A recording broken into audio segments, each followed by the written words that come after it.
कोणत्याही प्रकरणाकरताची मुदत हा मुद्दा जेवढा महत्वाचा आहे तेवढाच त्याच्याकडे गांभीर्याने बघण्याचं प्रमाण अत्यंत कमी आहे.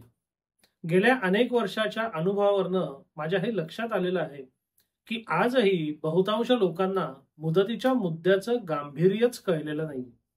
आपण नक्की कशा करता दावा दाखल करतोय, त्या गोष्टीकरता दावा दाखल करायची मुदत किती वर्ष आहे, ती कधीपासून सुरू होते, आपल्या पक्षकाराची मुदत कधीपासून सुरू झाली आहे, ती कधी संपतीये, तो आपल्याकडे मुदतीत आला आहे का, आला नसेल तर ते ओढून ताणून प्रकरण मुदतीत बसवता येईल का, ते बसवण्यात काही अर्थ आहे का, या सगळ्या महत्वाच्या प्रश्नांचा विचार करणं क्रमप्राप्त आहे. मात्र या सगळ्या प्रश्नांचा विचार करण्याची वृत्ती ही अत्यंत कमी आहे. आणि याच्या उपर म्हणजे जेव्हा माझ्याकडे काही पक्षकार येतात, त्यांचे दावे किंवा त्यांची प्रकरणं घेऊन येतात, तेव्हा सवयीप्रमाणे जेव्हा मी मुदतीच्या मुद्द्याबद्दल वाचन करतो आणि त्यांना विचारतो की अहो तुम्ही मुदतीच्या मुद्द्यात असं कसं लिहिलंय, तुमचा दावा मुदतबाह्य आहे असं तुमच्याच लिखाणावरनं दिसतंय, तर त्याच्यावरनं त्या पक्षकारांचं किंवा त्यांच्या वकिलांचं जे चित्रविचित्र स्पष्टीकरण असतं ते तर मला हैराण करणार आहे. म्हणजे सर्वसामान्य नागरिकाला याबाबत काही माहिती नसणं हे अगदी आपण मान्य केलंच पाहिजे, कारण त्यांना माहिती नाहीये म्हणूनच ते वकिलाकडे येत आहेत ना. पण जेव्हा मी वकिलांनी लिहिलेले दावे किंवा त्याचं स्पष्टीकरण मागण्याकरता जेव्हा आमचं बोलणं होतं तेव्हा त्यांनी केलेली वक्तव्य याचा विचार करतो, तेव्हा हे सगळं एकदम आश्चर्यचकित करणारं किंवा भंडावून सोडणारं आहे. म्हणजे मुदतीसारख्या महत्वाच्या मुद्द्याची कल्पना बहुतांश वकील वर्गालाच नाहीये आणि म्हणून बहुतांश प्रकरणं ही मुदतीच्या मुद्द्यावरच फेटाळली जात आहे. आता या सगळ्यामध्ये म्हणजे थंबनेलमध्ये तुम्ही बघितलं असेल की पळणारी मुदत आपण दाखवली. तर आता मुदत पळायला एकदा लागली की ठराविक मुदतीमध्ये तुम्ही तो दावा दाखल करणं अपेक्षित आहे, हे तर मी अनेकदा सांगितलेलं आहे. पण जेव्हा असं होत नाही आणि त्याच्याकरता काही सबबी दिल्या जातात, तेव्हा त्या सबबींना कायदेशीर वैधता आहे का, किंवा अशा कोणत्याही सबबीमुळे आपल्याला मुदतवाढ मिळू शकते का, ह्या प्रश्नाचा कुठेतरी विचार व्हायला पाहिजे. आणि माझ्या मते ह्या प्रश्नाचाच विचार केला जात नाही. मगाशी म्हटल्याप्रमाणे जेव्हा अशा प्रकरणांबाबत मी चौकशी करतो, पक्षकाराशी किंवा वकिलांशी बोलतो, तेव्हा त्यांचं साधारण म्हणणं असं असतं की अमुक अमुक तारखेला मुदत घडली, पण त्याच्यानंतर ठराविक मुदतीत आम्ही दावा दाखल नाही केला कारण अमुक अमुक अमुक अमुक अमुक अमुक कारण घडत गेली.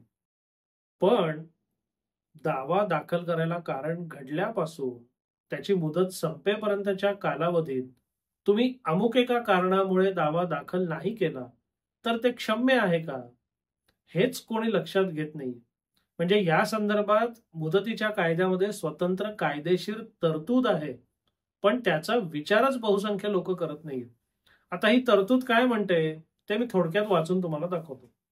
कंटिन्युअस रनिंग ऑफ टाइम, म्हणजे जी आपण मुदत पळायला लागली म्हटलं, ते मुदत एकदा पळायला लागली की ती सतत पळत राहते. Where once time has begun to run, no subsequent disability or inability to institute a suit or make an application stops it.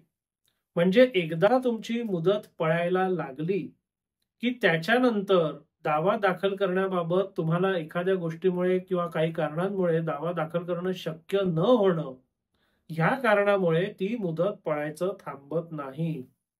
Provided that where letters of administration to the estate of the creditor have been granted to his debtor, the running of the period of limitation for a suit to recover the debt shall be suspended while the administration continues. म्हणजे आता याच्यात त्यांनी काय म्हटलंय की याच्यात अपवाद फक्त कुठला आहे की लेटर ऑफ ऍडमिनिस्ट्रेशन आणि त्याचं काम करण्याकरता जो काही कालावधी लागेल तो मात्र याच्यातनं वगळता येईल. पण हा एक अपवाद वगळता कोणत्याही परिस्थितीत मुदत सुरू झाली, मुदत एकदा पळायला लागली आणि त्यांच्यानंतर म्हणजे यांनी स्पष्टपणे शब्द वापरलेले आहेत बघा, no subsequent disability or inability, म्हणजे भविष्यात घडलेल्या कोणत्याही डिसॅबिलिटी किंवा इनॅबिलिटीमुळे मुदत जी पळायला लागलेली आहे ती थांबत नाही. म्हणजे माझा तर काही वेळेला असा मला प्रश्न पडतो की सरळ सरळ जेव्हा दाव्यात हे लोक मान्य करतात की अमुक अमुक तारखेला आम्हाला दाव्यास कारण घडलं, त्याच्यानंतर अमुक अमुक कालावधीत आम्ही दावा दाखल करू नाही शकलो, त्याच्या ह्या सबबी 1, 2, 3, 4, 5, 10. अरे पण हा काय मूर्खपणा आहे. जर अशा कुठल्या सबबी खातर मुदतवाढ जर मिळतच नसेल आणि तुम्ही दाव्यात जर असं स्पष्टपणे लिहिताय आणि त्याचा प्रतिवादीने फायदा घेतला आणि 7-11चा अर्ज केला, तर तुमचा दावा प्राथमिक पातळीलाच फेटाळला जाईल. बरं, बरेच वेळा याच्यातही गंमत अशी की प्रतिवादी आणि त्याचे वकील सुद्धा दावा लगेच संपवत नाहीत. आता त्याच्या मागे अनेक व्यावहारिक कारणं आहेत, ज्याच्याबद्दल मला वेगळ्याने वाच्यता करायची गरज नाही. मग होतं काय, दावा तर मुदतबाह्य दिसतोय, लिहिलेलाच आहे, पण त्याच्याबद्दल प्रतिवादी काही आक्षेप घेत नाहीये. न्यायालयाकडे एवढा वेळ नाहीये की ते प्रत्येक दावा वाचतील आणि तो मुदतबाह्य आहे का वगैरे फंदात पडतील. मग होतं काय, त्या दाव्याची सुनावणी होते, साक्षी पुरावे होतात. 5-7 वर्षांनी जेव्हा न्यायाधीश त्या निकालाला बसतो, तेव्हा बाकी सगळ्या मुद्द्यांबरोबर लिमिटेशनच्या मुद्द्याचा सुद्धा निकाल येतो. आणि दरम्यानच्या काळात जो काळ पुढे सरकतो, म्हणजे मुळातच तुमचा दावा मुदतीत नाही, त्याच्यावर पुढे 4-5 वर्ष निकालापर्यंत वाया जातात. त्यामुळे तो दावा ओढून ताणून मुदतीत बसवायची जी काही थोडीफार शक्यता होती, ती सुद्धा संपुष्टात येते. म्हणून माझं सगळ्यांना असं सांगणं आहे, विशेषतः वकील वर्ग किंवा पक्षकार, की मुदतीच्या मुद्द्यावर जोवर तुम्हाला स्पष्टता येत नाही, तोवर प्रकरण दाखल करायची घाई करू नका. कारण प्रकरण जर आधीच मुदतबाह्य झालं असेल, तर अजून वाईट काही होणारच नाही. मग थोडा विचार करून ते प्रकरण कुठल्या कागदोपत्रांच्या आधारे किंवा बाकी कुठल्या गोष्टींचा आधार घेऊन ते मुदतीत बसवता येत आहे का, याच्याकरता दाव्याला आपल्याला नव्याने कारण घडवता येत आहे का, याचा थोडासा विचार करा. आणि ते प्रकरण काही जर तुम्हाला वकिली प्रयत्न किंवा वकिली कौशल्य वापरून मुदतीत बसवता येत असेल, तर ते प्रकरण मुदतीत बसवून मगच दाखल करा.